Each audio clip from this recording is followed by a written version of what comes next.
So we're here with Ron Galperin, Los Angeles City Controller.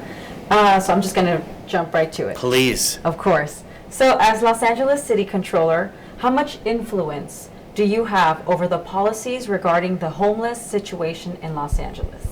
Well, I think there is no greater crisis and no greater imperative that we have right now in Los Angeles than addressing the crisis of homelessness that is in our midst. And there's no question that there is homelessness everywhere in the United States. It's an international problem, but it's particularly acute here in LA. And the number of people that we have who are unsheltered, who have nowhere to lay their head down at night other than on a sidewalk or on a tent, is greater here in Los Angeles than anywhere else in the nation.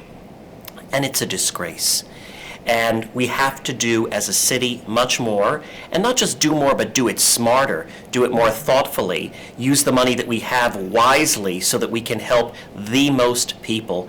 And this is about helping those who are experiencing homelessness. It's about helping those who may be close to experiencing homelessness, and also the community at large, because everybody is impacted by this crisis. Correct. So your influence over the policies, could you describe that? Well, it's my job as controller to be the watchdog for the people's money in LA. I'm one of the 3 citywide elected officials. And what we do is we do research about how the city's money is being spent, what kind of performance we're getting out of departments, what kind of results we're getting, looking at metrics, looking at creating various kinds of dashboards. We have an open data site where we put all sorts of data out there on things, including issues relating to homelessness and housing. And so my job is to put it all out there for everybody to see so that various policymakers can really better make decisions and use the monies that we have in the most wise way possible. Okay. Where's the general audit? A while back you said it was contracted out, but you're responsible for it. What proportion of the audit deals with the homelessness? Well, when you talk about general audit, we do a lot of different kinds of audits. We do purely financial audits, we do performance audits. I did an audit already about a year and a half ago, which was actually a comprehensive report looking at the state of all of the tent communities that we had and what was happening on our sidewalks here in Los Angeles, which also included a variety of recommendations. Today, we issued a report that is looking at the state of the outreach that we do to our homeless in Los Angeles and the role of the Los Angeles Homeless Services Authority. We have another one that is coming out looking at what's known as Triple H. That was the bond measure that was approved by voters nearly 3 years ago for $1.2 billion to create permanent supportive housing, and that is coming out in September. Okay.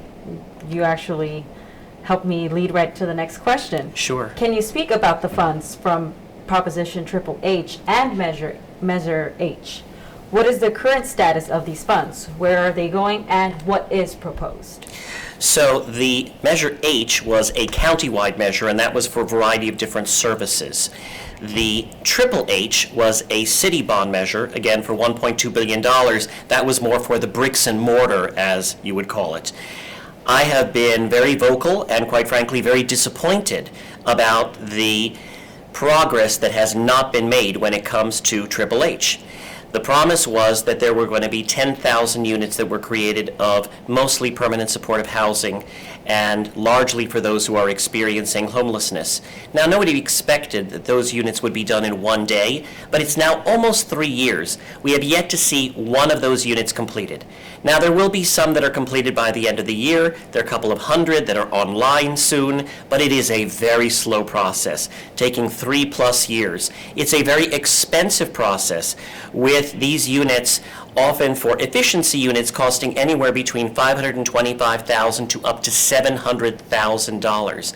If that is what your cost is to create much needed housing, then you're not going to have enough money to create and to keep up with the demand. We have to find ways to do it in an effective way so that we can house as many people as possible and alleviate so much of what we have going on our streets. Thank you. Do you support public housing to be built and owned by the city such that public funding remains in the hands of the public?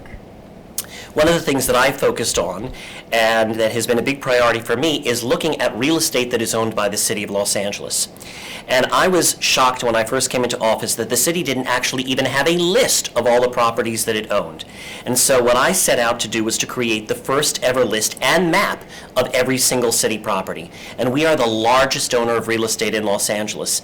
We own something like 7,000 plus parcels. Now some of them are little slivers, some of them are parks and municipal buildings that are going to stay exactly as they are. Some of them are for open space, but we also have a vast portfolio of commercial, residential, retail, industrial.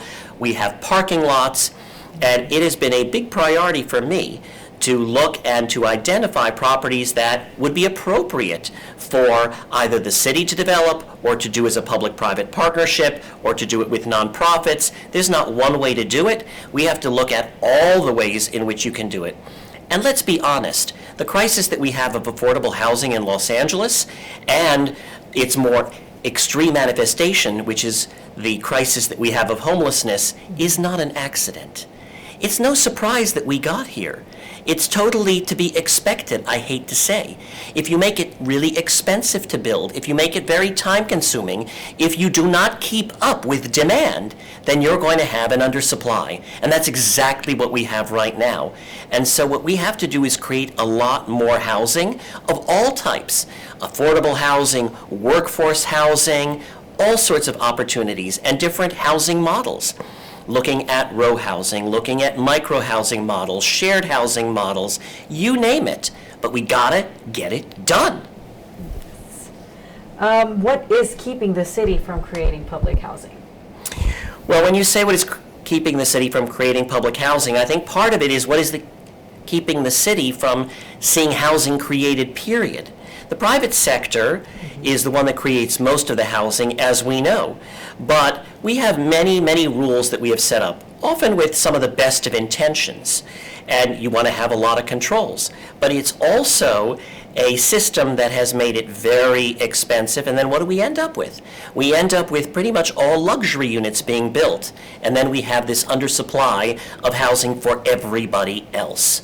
And you've got to shift that, and you've got to shift that paradigm so that it is possible for government to find ways to promote public housing, or housing also in which the public is helping with vouchers or other kinds of ways to assist, but also that it's being done in the private sector as well, and by nonprofits.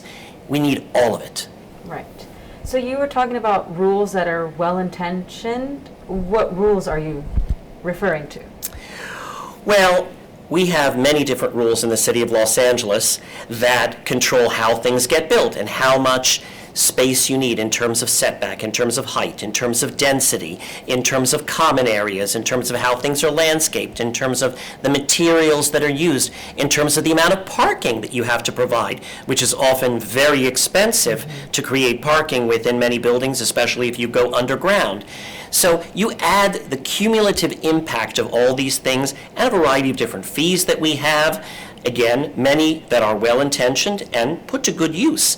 But all of that cumulatively adds to the price tag of building more. Okay. In some parts of the city, some vacant property has begun being converted into housing. What is the criteria for selecting those properties? Well, the city of Los Angeles doesn't have a lot of vacant property per se. What we have is a variety of different kinds of properties that may be underutilized. That does not necessarily mean they're vacant.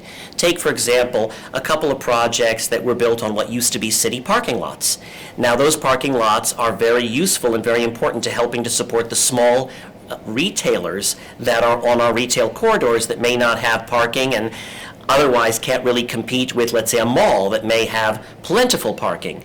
So that parking is important, but there's a way that you can preserve that parking and also build on top of that housing that can be for those who are experiencing homelessness, or it can be for those who are seniors, or for workforce housing. We need all of it.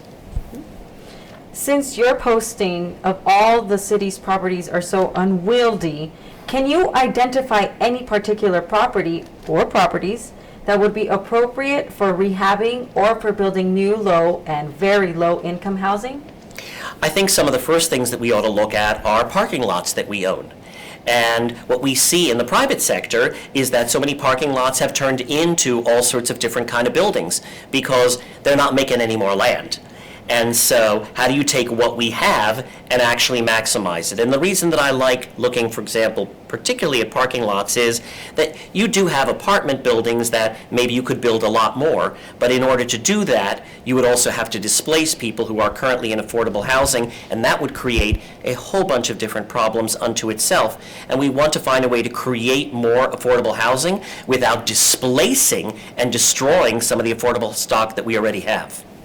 Okay. We see a lot of building and redevelopment going on in Los Angeles. What proportion of this is for public housing or low-income housing? As to how much is for public housing or for affordable housing, very, very little. And that's the problem. Okay. In a recent article in the Los Angeles Times, it is listed 6 developers saying they can build housing for homeless people faster and cheaper. Can you speak about this? Yes, this is actually a proposal that was requested by those who are in charge of Triple H to say, what can we ask developers, both public and private sector, or nonprofits rather, to look at what options there might be to create something at less per unit than what is happening right now, which is super expensive. I haven't seen the details of all of those proposals, but I've actually met with some of those proposers, and they have some really good ideas. Some of it involves how do you do some prefab. Some of it looks at the size of the unit. Again, there are many ways. If you're serious, and if you really want to see more housing, there are ways to see this happen, and I welcome all of these ideas, and I really hope that the city acts on some of these.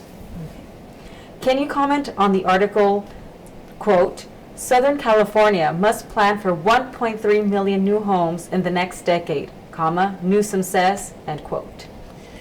Our governor is 100% correct. But again, we didn't get to this point by accident. Year after year after year, what we have had, not just in Los Angeles, but in so many other cities and counties in California, less built than what is needed to keep up with demand. By the way, LA has done a better job of keeping up with it than many other parts of the state that have really eschewed seeing that kind of construction at all. Take a look also at a city like San Francisco. It's become really a city for the wealthy. And where does someone who's even modest income, even a good income with, let's say, a household of 2 people working good jobs, how can they afford more than, in some cases, a studio in a place like San Francisco? That is not sustainable. It's also not good for our social fabric. It's not good for our future. And by the way, it's not just about having more affordable housing, but it's also about how do you have more opportunities for people to perhaps own their housing as well. You are coming to a point where a greater and greater portion are renters and are never going to have an opportunity to build any equity. And so you will have this class of people who are owners, and then you'll have everybody else. That is not good for the social fabric. That is not good for the average person. And this is my last question. Are you optimistic about the future in seeing a reduction of homelessness in Los Angeles, or are we just treading water? I am a realist, but I am also an optimist. And I really believe that we have some of the most creative, wonderful people who live in Los Angeles. The reason I love living in this city is because you have people from all over the world. I'm the first in my family to be born in the United States. My parents were both immigrants. They came to this country speaking no English, and they wanted to realize that American dream for their kids. And thankfully, we were able to do that. But I want to make sure that everybody who comes here and everybody who is here has that same kind of opportunity. And I choose to be an optimist. Okay, well. I have just one question. How do we get from, I know you spoke a lot, this is what we need. Yeah. How do we get to having that, what you're talking about? building more homes and all that, what is that going to take? Is that going to take like more bond measures? Can you talk about that? Well, I will say that we need to find all sorts of different funding sources. But most of the housing that is created happens in the private sector in this country. And how do we find a way to really incentivize that? How do we find a way to see that it gets built much more quickly and much more efficiently? And that when things get built, that there's not just a focus on luxury housing, but that there's a focus on housing for everybody else.